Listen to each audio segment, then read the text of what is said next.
don't get it, guys. Like, these just look like shoes that you buy when you're like retired, but the paneling still really frames your behind. It's like burning money wearing this tank top because it's just a tank top. Why is everyone buying a $600 tank top? Like, it just, what is happening, guys? Like, hey guys, welcome to my channel. I'm Jess. If you love shopping and handbag videos, please like and subscribe to my channel. I just wanted to talk about fashion items from designers that I don't particularly love, and obviously my fashion sense is not everyone's taste. There's plenty of things that a lot of people think are ugly that I choose as well. So anyways, it's just my personal opinions. So first item is anything like this shape of shoe is absolutely a no-no for me. Particularly these YSL Casandra thong shoes. I absolutely hate the look of like a very thin-soled sandal that completely exposes your whole disgusting foot. For one thing, I'm not a huge fan of showing your toes, but this shoe, your foot is hardly being held by this one piece of like leather string between your toes. This shoe does not look pretty to me. It looks like your foot is gonna fall right off the side of the shoe. Your foot looks strangled, and it's like a G-string for your foot. I just don't understand why these are appealing. Are they dainty? Are they, like, they're not flattering. They're not giving you any height. They're not giving you much support. They just look wrong to me. And particularly the YSL one with the big YSL in the middle of your foot. Like, it's just the most disgusting shape of shoe, and I don't understand. Now, I know many other brands do this shape of shoe as well. I hate the Chanel ones. I don't know, guys. This silhouette of shoe I just don't like, and maybe because I'm not a huge fan of looking at feet, but it just, I don't understand these shoes at all. Next thing that I'm a bit confused about is, I know they've been kind of trending for a while, and to be honest, I've never seen anyone wear these in real life, and they're the Mugler jeans. So there's a style that is like contrasting denim with black, which honestly they look really cool from the front.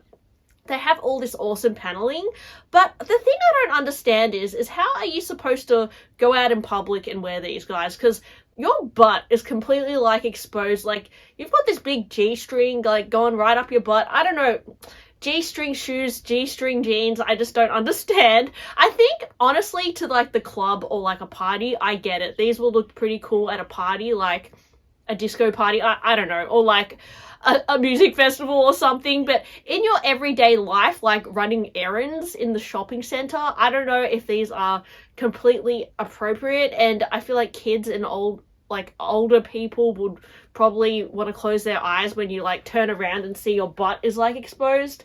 And I know that there's a version which is more tonal, so it's more the like blue on blue, and but the paneling still really frames your behind in a really obvious way, which I guess that's the whole point of the pants, but they're definitely not everyday pants, that's for sure. They do remind me of this brand called Freddie, which is like these popular like jeggings in Australia and New Zealand. I don't know if you guys have them in America, but they're these like butt scooping pants that have like panels which like lift your butt and make your butt like stick out, which I've never understood this cut of denim, but they look really comfortable, and I'm not sure if the Mugler ones are comfortable as well. But this whole like butt sculpting look, I don't know. To be honest, I wouldn't mind trying these Mugler jeans on just to see what my butt looks like, because it would probably look like pretty out there, but I just don't know how to style these pants without looking a bit crazy. Yeah, but I know these were pretty popular for a while, so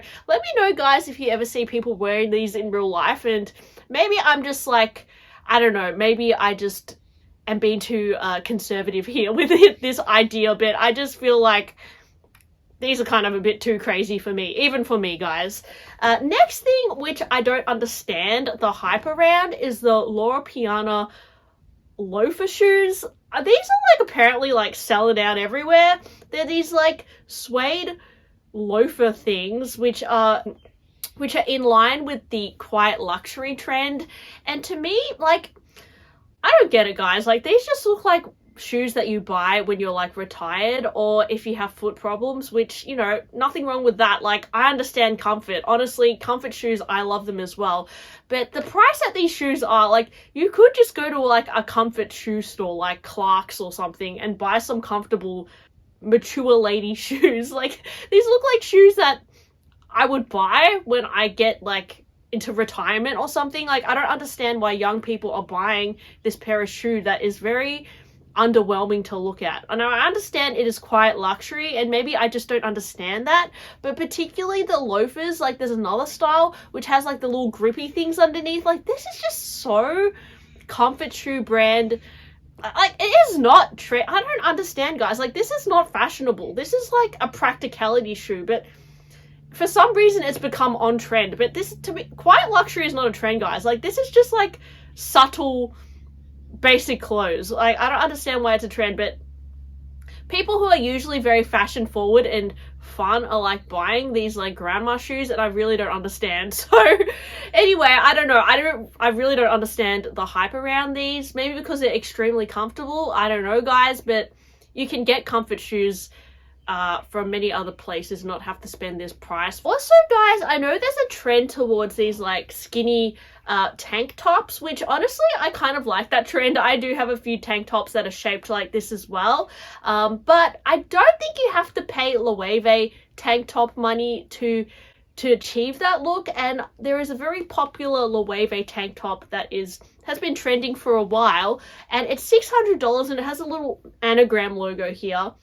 I'm guilty of buying designer t-shirts myself, but this one really takes the cake. Like, it just looks like a singlet you would find at like Bonds or like an underwear store. It doesn't even look like a proper singlet. Like, it looks like underwear for one thing. And then it has the smallest subtle logo on it. Again, it's like quiet luxury look, but you really don't have to pay $600 to buy a tank top like this, guys. Like, you could get something like this from Uniqlo and probably draw a little anagram on it, and bam, like, you saved $600. Because yeah, the most I'd pay for a tank top, honestly, if it's some special tank top, is probably like $100, which is still pushing the limit. Like, I don't know, if it's some special like little print on it or something, or trimming, or it's really nice material, but $600 for a tank top is just pure robbery. And I honestly feel like if you buy this and wear it, it just, like, even if you're rich and you bought a $600 tank top, I just don't understand the point. Like, it's literally just throwing money in the bin. Like, it's like burning money wearing this tank top, because it's just a tank top. Why is everyone buying a $600 tank top? Like, it just... what is happening, guys? Like, it looks like underwear for one thing. It's not even a proper t-shirt. Like, I don't know. I don't get it. I think it's super obnoxious. It's very like, oh, look at me. Like, I have a $600 top. Like, it just, I don't know. I feel like it's a little bit ridiculous how this became so popular. I understand the versatility of it. I understand if you're going to wear it a lot. But you can literally buy a tank top at most places, like any underwear store. Probably, yeah, I'm not saying go to Zara and, you know, support Zara and all that, but you most certainly don't have to spend $600 to get this look, guys. The thing that, honestly, I kind of think are really cute, but I don't love on me personally, are designer bucket hats. So, for some reason, bucket hats have been very trending for a while, like the Prada bucket hat, maybe the Burberry check bucket hat, Chanel CC bucket hat. It's usually like a bucket hat with a logo, and every time I put on a bucket hat, I wish it would suit me, but my boyfriend always laughs at me and says, I don't know, that I look like a kindergarten girl or like just a dweeb, because bucket hats just make me look really stupid. So I don't know, I feel like bucket hats, and particularly designer bucket hats, are things people are going to buy and probably regret, because they do make you kind of look a little bit silly. Like a bucket hat, a cap you look less silly in, but a bucket hat you can kind of just look a bit like a little kid or something. Definitely buy a bucket hat for $2 if you like. You're really just paying for that little logo again, which I don't know if it's completely worth it, but I also feel like the bucket hat shape is a little bit goofy, so I don't, yeah. I would say like a cap, it's a little bit more classic, but a bucket hat, it's a little bit silly. Finally, guys, I'm just gonna rag on the Chanel crystal earrings. Like, I really don't understand why people are still buying these. I can guarantee you guys, if you buy a Chanel CC necklace with crystals or CC studs, the crystals are going to fall out. Like, I used to have a Chanel CC necklace. I still have it. And after like 2 wears, the crystals fell out. And yes, you can go back to Chanel and like get them stuck back in. But it's really like annoying, and once the crystals start falling out, it starts to look like a piece of junk and cheap. And there's one pair of Chanel earrings on the website at the moment which has multiple CC crystals on it, and it's like over 2,000 Australian dollars. And I just know that is a recipe for disaster. Like, those little crystals are gonna fall out. You're gonna have multiple holes in your like earring, like of blank crystals, and you've just spent $2,000 on like, it's literally like a piece of junk, guys. Like, these Chanel costume jewelry earrings are not made of anything special. It's like glass, and it's not even sterling silver, guys. It's like some sort of random metal that like probably will irritate your ears. So do not fall for this. Like, this is another thing that is like completely a waste of money, and I do not understand the point of it. And to be honest, a lot of this, actually pretty much everything I've talked about today, in my opinion, is a waste of money, and I do not understand what we're paying for with this. Like, particularly those YSL shoes. Like, you're paying for like a piece of leather string and like, a very thin sole. It's just, I don't know, completely overpriced and ugly as well. So yeah, anyways, are there things, guys, that you find really unnecessary and silly with designer fashion? These are just like some of the random ones I thought of this morning, but there's plenty of other things which I find not that attractive, or I wouldn't personally buy as well, but I don't want to offend too many people here, so I'll probably just leave it at that today. Thanks for listening to my video, and I'll talk to you guys on my next one. Bye!